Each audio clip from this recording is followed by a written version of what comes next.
investing in property makes sense, investing in the right property takes knowledge.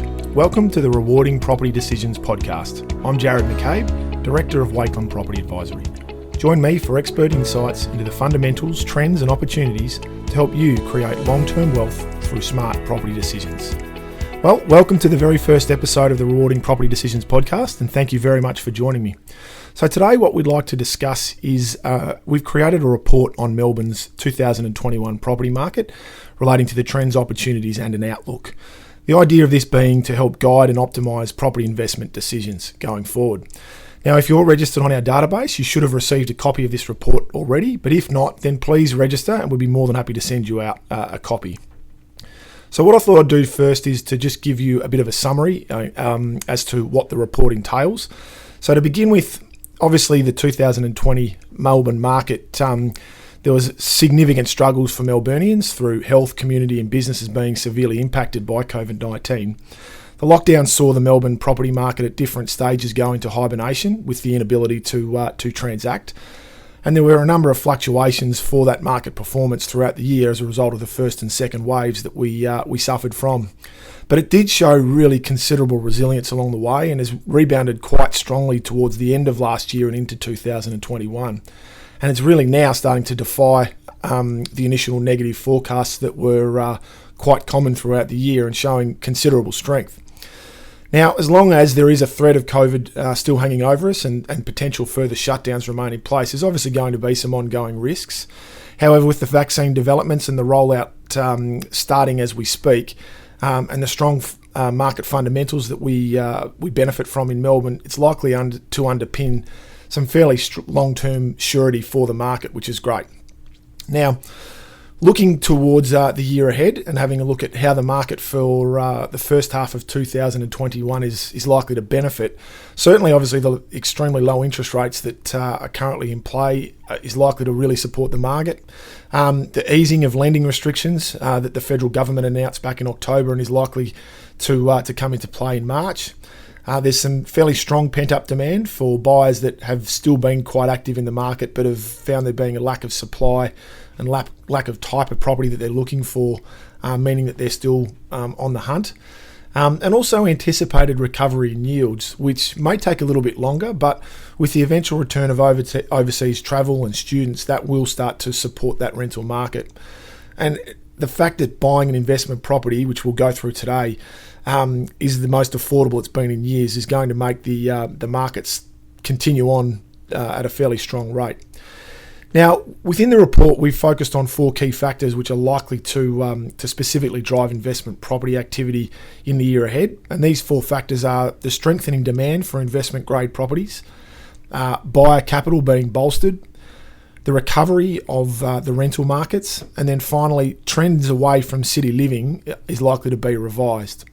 So before we go through those four factors, I thought it was important to revise 2020 and just go over what the market's done for that year. So starting the year off, it was actually quite strong. The market was quite good off the back of a strong finish to 2019, and that came about after the surprise at the time election result in May 2019, and the market really built from August on and had some pretty strong growth, and that was the expectation for 2020 at that stage, that the market was going to move quite well. But with COVID hitting in and really the restrictions coming into play around March, market activity pretty much stopped immediately. The first wave numbers, as they started to improve and it looked as though we were getting things under control, so did transactions and things started to pick up and looked quite positive. However, in Melbourne, with the second wave, things stopped again immediately and prices actually then did start to drop as confidence waned and the consequences of the second wave really became apparent, which was in contrast to the other capital cities, which as they did not suffer from that, their markets started to really consolidate and even started to recover and perform okay throughout certainly the second half of 2020. Melbourne was actually the only capital city for 2020 that recorded a price drop. The other cities actually recovered and performed quite well. So obviously our second wave restrictions eased towards the end of September. And by the time we got to mid-October, open for inspections and in-person auctions as opposed to online auctions came back into play. And that led to the supply levels starting to pick up, because there was a fair bit of pent-up supply in the market by vendors that had been wanting to sell during what's traditionally a very busy August, September spring market. And the demand for those that were prepared to buy but just weren't able to get out and look at properties was quite pent up as well. So when the market did open, there was some quite good activity towards the end of 2020, and that's flowed on into the new year. So despite those sort of doomsday predictions, the market really didn't drop significantly. There were some reductions, but certainly not to the extent that some predictions were having. I think I saw as much as 30% with some. But because of the drop in both demand and supply throughout the year, it really meant that the market stopped, as opposed to having one side dominating the other, which is typically where you'll see a market movement. We didn't receive that, and as a result, the market just stopped and didn't have a real drop in values. Okay, so that brought us to the end of 2020. Now, looking into 2021, as I said before, we think there's going to be 4 key factors that are really going to drive the market going into the new year. The first of those being demand for investment-grade properties certainly still remains very strong. Now, as many of you will have heard, when I talk about one of the key attributes to investment-grade properties, one of the obvious focuses that we have is multifaceted demand for those types of properties. Now, obviously, investors weren't strong during 2020, and investment property is seen as a discretionary purchase, and there were certainly other focuses for people wanting to consolidate their own financial positions through the year. But first home buyers and upsizers were still quite active when they were able to transact. And that activity certainly sustained values during the downturn. Unlike the majority of other property sectors, that investment grade market, particularly the single fronted cottages, but even the older style apartments during the mid part of the year, sort of sub $800,000, was certainly still quite active for good quality properties. Many of the buyers that were looking, corporate professionals, that sort of thing, were really able to transfer their work home quite easily. And as a result, their savings continued to increase. But also with the reduced spending, they weren't able to get out into the marketplace and really spend on anything. So that bulked up that savings and really gave them greater capacity. So it really enabled them to continue to look into the marketplace and potentially take advantage of a market where there wasn't as much competition. Now, those that are probably in similar corporate positions but perhaps a little further advanced in their careers are now likely to consider buying investments in 2021, and that's primarily due to the favourable conditions, but they'll have put themselves in fairly strong financial positions for the same reasons, saving money, reduced spending throughout 2020, and will most likely now see 2021 as an opportunity. And that'll certainly continue to push the market along quite well in that investment grade space. The second key factor that we think will help to drive the market into the new year is that buyer capital, as we said, has been bolstered both from a savings perspective, but also as a result of lending restrictions being eased. Now, interest rates at the moment, back in November, were cut to the lowest on record and currently sit at 0.1%, which is down from the previous record low of 0.25%. So that further boosts the borrowing potential and certainly reduced loan repayments for long-term loans that people may have had. So that saving that's been made during the pandemic will also assist buyers to have larger deposits and potentially reduce their risk of needing lenders' mortgage insurance as well. You combine that with the fact that the federal government is now putting in place or hoping to put in place measures to ease bank lending restrictions. This will further increase borrowing capacity for those looking to not only purchase investment properties but also perhaps upgrade homes, that type of thing as well. Now, according to Stuart Weems of Pro Solution Private Clients, who many of you will know, people who have got perhaps a surplus cash flow of, say, around $80,000 to $90,000 can currently borrow approximately $850,000. Now, Stuart says with the proposed changes that are coming in place and with the easing of restrictions, that could increase to as much as $1.6 million. So that's a significant change into someone's borrowing capacity and allowing them to have a greater purchasing capacity going into the new year. And these factors combined, as well as the likely improving of rental yields later in the year, are likely to lead to buying an investment property being some of the most affordable it's been in years.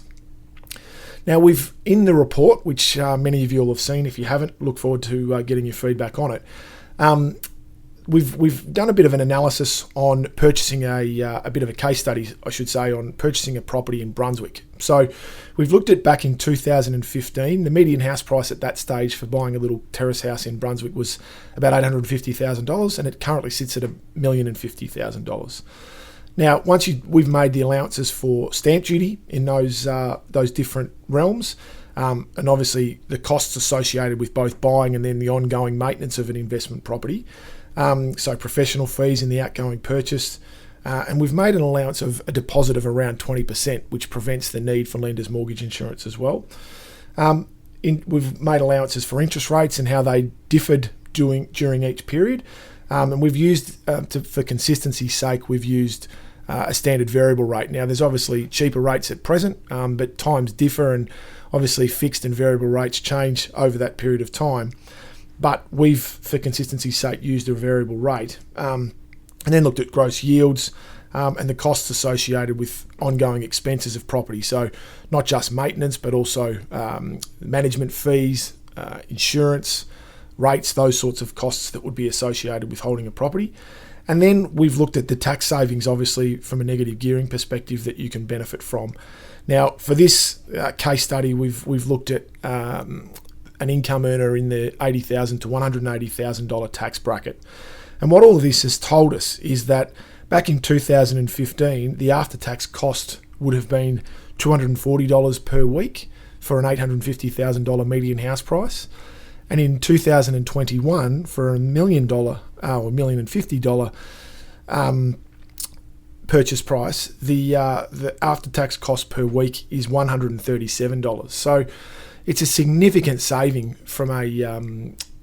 significant saving on outlay for an investor, which will continue to create that demand and attraction of investing in property going into this year. Now, these lending conditions being eased, the lower interest rates is likely to lead to an increase in demand.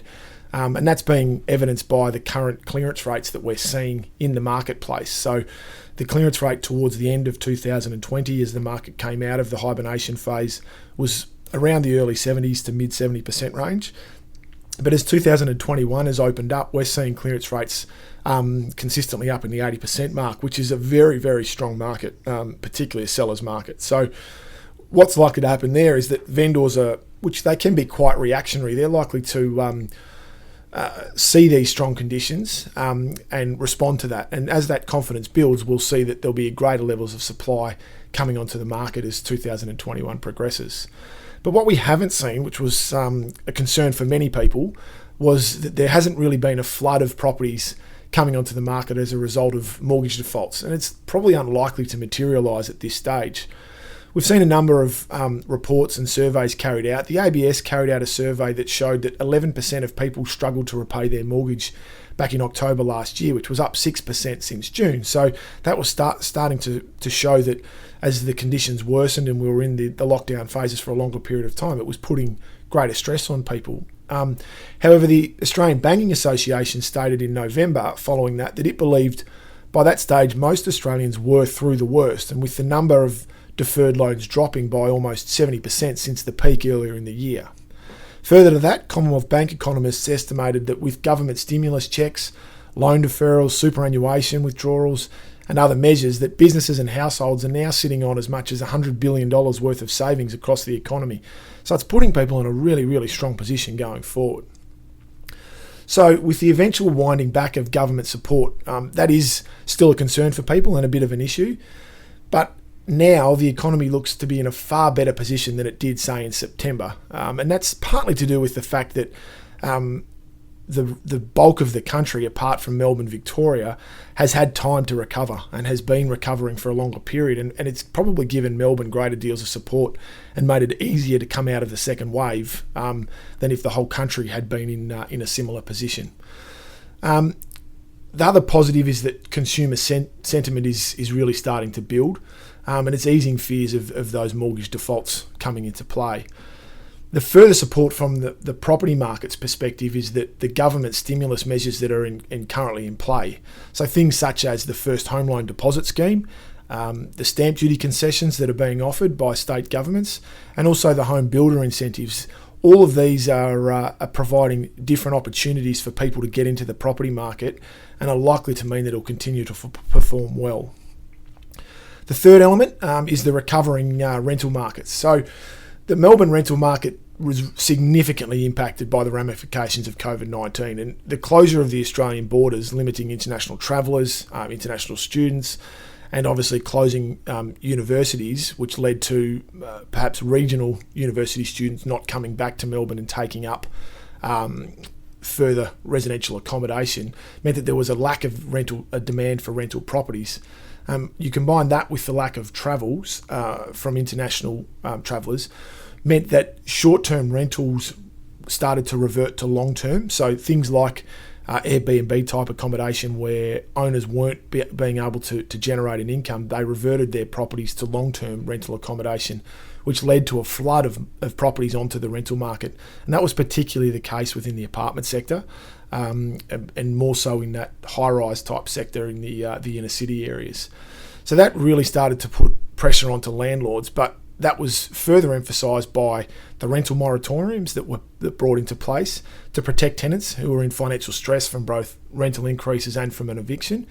But that really did create further uncertainty for landlords and those that may have been considering investing, because that uncertainty led to, well, if I can't secure a tenant or if I have to take a rental hit, it means that I'm really don't have the confidence in the market to enter that space. Now, the fact that the moratoriums are likely to be eased at the end of March, borders will start to open up, particularly more domestically initially as the vaccine is rolled out. And then as the year progresses, hopefully international borders, as we wait and see what different countries' controls are like, and I'm sure it will be a gradual process, but it will start to happen. And when that does, that will slowly mean that the rental market will recover. It'll be slower than what the capital market recovery will be. So I expect yields to sharpen as the year progresses, but the benefit of rental returns will start to come towards the back end of the year as well, and things will start to stabilise. Now, the housing market has stabilised already and is and actually starting to show some recovery and positive growth, but the rental market, from an apartment point of view, it's decreasing at a slower rate than it was and starting to show signs of stabilisation, which is a positive thing as well. Now, the final element of those four trends that we've spoken about is the trend away from city living will likely to start to be revised. Now, COVID has certainly reshaped employment arrangements for many people throughout 2020 and into 2021, but it's still unlikely to reshape the long-term property prices. Much has been made of residents vacating cities for regional areas due to flexible working arrangements, conditions, and obviously health concerns that people have had. But it's really that sentiment is reactionary, and it's not likely to be a long-term trend. Once those that do want to go down that path have made that transition, it will start to stop and to stabilise. Now, obviously, regional areas are absolutely going to benefit from this, because if you take a small number of people out of metropolitan Melbourne and put them into a relatively small, compared to metropolitan Melbourne, regional city, it's going to increase demand in those areas far more notably than it's going to decrease some demand in metropolitan areas. So it will benefit those regional areas, but I don't think it's going to be at the expense of metropolitan Melbourne. Now, we're already seeing the recovery in Melbourne areas due to that depth of demand that metropolitan Melbourne has, the broader economic conditions that you get in a metropolitan city. The fact that the pandemic has been very well handled, that strong government support has been in place, and when the borders do actually open, Australia is likely to be a very in-demand country. because of the way that our governments have handled the pandemic and the resilience that we've shown. And as a result of that, when the borders do open and immigrants do start to come back and international students do, they typically prefer to be in cities as opposed to regional areas, which will continue to further push the performance of the Melbourne market. And these capital cities have consistently shown over an extended and longer period of time that they do outperform regional areas. So I think over the long term, the metropolitan will be still the desirable area from an investment perspective. Now, what we also wanted to, and what we've done in the report, is look at a bit of a case study. Now, looking at COVID-19 and the impacts from that on the economy, compared to the last significant market downturn that we experienced as a country, which was obviously in 2008, the global financial crisis. Now, the difference there was that the GFC, the decline was far more intensified at a gradual rate, so that's probably not the right phrase, but it came about under more gradual circumstances due to worsening financial conditions, as opposed to COVID, where the impact was almost immediate due to health concerns and having to shut down cities and countries fairly quickly. So with COVID-19, we went into to 2020 with fairly strong market performance in a property sense. We came off the back of a strong finish to 2019, and the market was building well into the first quarter of the year. The shutdowns, what they did was create an artificial divergence from the underlying market fundamentals that were performing quite well at that point in time. And as the virus was brought under control, those shutdowns were eased and the market started to recover. So in late 2020, from a Melbourne perspective, things really started to recalibrate and we got back to pre-COVID trends. Now, this differs from the GFC, where the market was subdued throughout 2008 and well into 2009, ahead of a surge in the second half of 2009 and into 2010. So it took a lot longer and it was a more gradual recovery. Once it did recover, it performed quite well. And certainly the early stages for COVID show that it's quite promising, and unless we get further lockdowns, and they do remain a bit of a risk, the underlying growth trajectory remains fairly strong. So it's interesting to look at them, and we've put a graph in the report which you can have a look at to see the different stages of each financial impact and how they've recovered and what was done at different stages to assist that recovery. So let's finally look at the 2021 and beyond and what our expectations are for the market at the year ahead. CoreLogic data is certainly showing that the Melbourne residential property market bottomed out in October last year in 2020, and the Melbourne market is really continuing to show a strong recovery. We're seeing, as I said before, very strong clearance rates, which is fantastic, and we're seeing strong supply numbers as well as the market starts to build in those vendors having confidence to put properties on the market, in that they'll actually get what they believe their property is worth in a sale sense. The other thing is that we saw that the February lockdown that we experienced over a short space of time in Melbourne really had a minimal impact on the market, and we were able to react and keep things ticking along fairly quickly.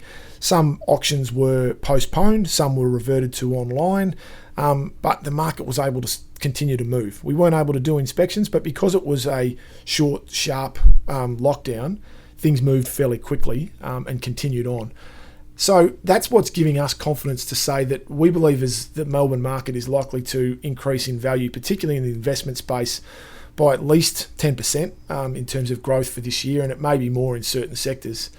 And what we feel is, looking back on 2020 in years ahead, is that it's likely to be a bit of an aberration, and 2021 prices are likely to reunite with the upward trajectory that we saw at the end of 2019. So the long-term growth of the Melbourne property market is likely to outlast the threat of COVID-19 in the long term. So that's the end of our first podcast. I'd like to thank you for joining me today for episode 1 of the Rewarding Property Decisions podcast. Please feel free to share the podcast with family and friends. The more coverage we get, the better it'll be. And if you'd like to get further information on how to make rewarding property decisions, please visit our website, wakeland.com.au, and we wish you all the best with your property decisions. Thank you.